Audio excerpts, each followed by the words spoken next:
кој што обезбедуваше за прва година субвенционирање не на сите 85 култури, туку на одредени 25 култури кои што се битни во 100% поддршка, најголема кандидатска страна.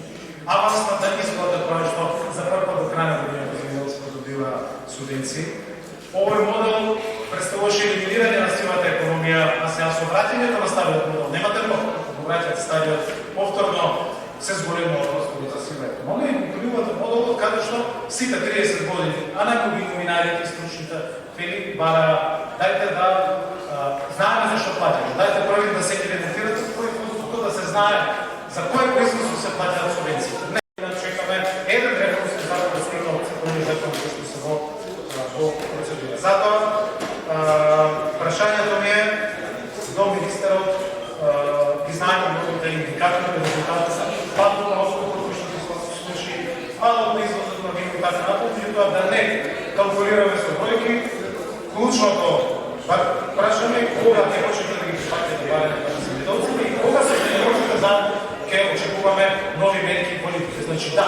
Сите статистики кои што говорат за вашето неуспешно владење. Да подсетам, ВМРО ДПМН наследи програма за субвенционирање директни плаќања кои што огромна број на средства реално не беа исплатени кон земјоделците, иако вие упорно се обидувавте да објасните како тоа се прави текови и така натаму. Наследивме предпријатија кои што не можеа плата да подадат. Луѓето 4 месеци немаа плата, заедно нема ниту здравствено, ниту пензијско осигурување. Да ве подсетам, АДВО стопанство кој што е исто под ваша надлежност во тоа време, 4 месеци не ги.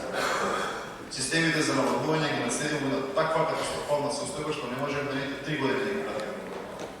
На државен трошок и трошоците државни пари, тие луѓе не може да возат пресуде. Тоа е за вас успешна политика. Моделот на субвенционирање и моделот за субвенционирање. Велите сте направиле реформа, сте измислиле топла вода и сте направиле авансна исплата. Не може да ги искористи субвенциите на пријавени дополнителни мерки и сега ВМРО ДПМН, Министерството и владата наоѓа начин и марка бачи како да ги стави во една правна рамка. И ќе успееме, за разлика од вас, кои што гледате како да го раздишате целиот систем. Денари кон земјоделците. И тоа не е политичка флоскула, тоа е лесно опипнив податок кој што можете, ако сакате, да дојдете и да го проверите. И одека очекувам на головица да излезете да кажете да, тоа е вистина. Бројките немаат ниту брат, ниту сестра. Земјоделците пред себе газмија и ве пратија во оваа страна на Словенијата да седите и пратиме наредниве 4 години. Тоа е најдобриот показател колку вашите политики биле успешни во делот на земјоделството и во делот на креирањето на правилни политики. Запиеме сериозен пат и празнење на македонските села. Затоа што изминативе 10 месеци ВМРО ДПМН, владата предводена на коалицијата на ВМРО ДПМН, премиерот Мицкоски сериозно посветува внимание во делот на македонскиот народ.